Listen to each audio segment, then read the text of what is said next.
Safe shop direct दिल से। दोस्तों, इस बिजनेस के अंदर कोई भी व्यक्ति किसी भी प्रोफेशन से, किसी भी बैकग्राउंड से निकल के आया हो, पर सिस्टम के हवाले अपने आप को कर दे, सिस्टम उस व्यक्ति को जैसा डायमंड होता है वैसा बना देता है।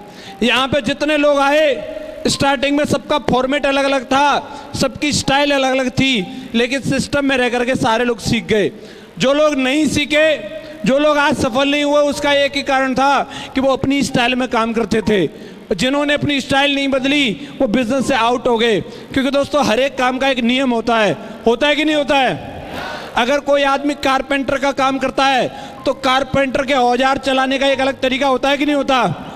कुल्हाड़ी कैसे चलती है हेमंत जी, कैसे चलती है कुल्हाड़ी? पूरी ताकत से दोनों हाथ से मारते हैं, ये से नो।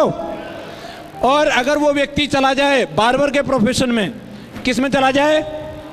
बार्बर के प्रोफेशन में, उसको दे दिया जाए उस तरह, और उस तरह को भी कुल्हाड़ी की स्टाइल में चलाएगा तो क्या होगा? बाल कटेंगे कि आदमी कटेगा? गड़बड़ हो जाएगी कि नहीं हो जाएगी? और कोई आदमी बार्बर के प्रोफेशन में है और वहां से अगर कारपेंटर के काम में आ जाए और वहां आकर के कुल्हाड़ी को उस तरह की स्टाइल में धीरे धीरे चलाए, क्या लकड़ी कटेगी? क्या लकड़ी कटेगी? कई लोग यही गलती करते हैं, वो जिस काम धंधे से निकल के आए थे वही वाली स्टाइल इधर पेलने के चक्कर में रहते हैं, इसलिए काम हो नहीं पाता। हमें सिस्टम की स्टाइल को समझना है दोस्तों, सिस्टम कैसे बता रहा है।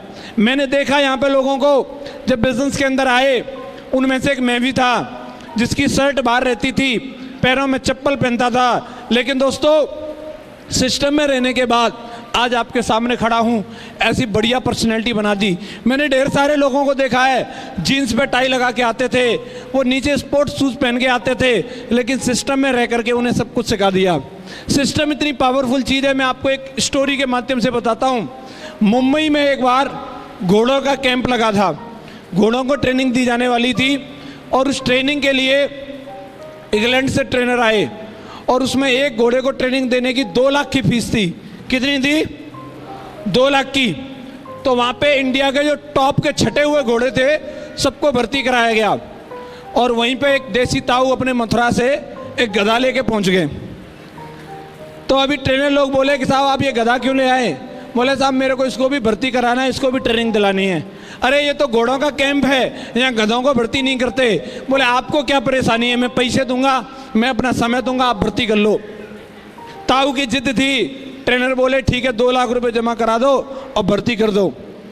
उन घोड़ों के पीछे उस गधे को भी भर्ती कर दिया गया, और वो गधा भी उन घोड़ों के साथ रहता, उन्हीं के साथ सोता, उन्हीं के साथ जगता, उन्हीं के संग नहाता, शैम्पू वैम्पू लगा के बढ़िया सेवा होती, स्विमिंग पूल में जाता, हरी हरी घास खाने को मिलती, चने वने खाने को मिलते, बढ़िया गेम वेम खेलता। लगातार 2 महीने तक उन्हीं के बीच में रहा, उन घोड़ों के बीच में वो गधा रहा, पूरे मजे लिए उसने 2 महीने तक। और 2 महीने बाद उनका फाइनली एक टेस्ट होना था, एक रेस होनी थी। उस रेस में सारे के सारे घोड़ों को दौड़ाया गया, उसमें उस गधे को भी दौड़ाया गया, और जब उस गधे को उसमें दौड़ाया गया तो गधा उनमें सब में फिसड्डी आया सबसे पीछे।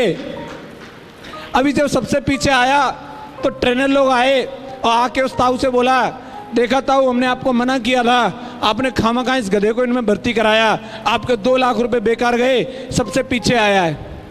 तो जानना चाहते ताऊ ने क्या जवाब दिया? यस या नो?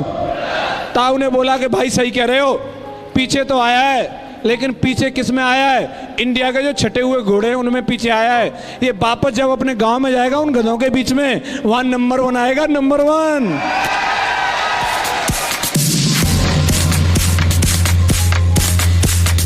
Thank you. और दोस्तों, मैं भी एक ऐसा ही गधा था जो अपने अपलायन Shri Vijaypal sir, Shri Madhav sir, Grewal sir, ये टोटली पढ़े लिखे आदमी, और इनके बीच में रह के जो अपने साथी खन्ना बुद्धा मुन्ना पप्पू थे ना, नंबर 1 हो गया, नंबर 1।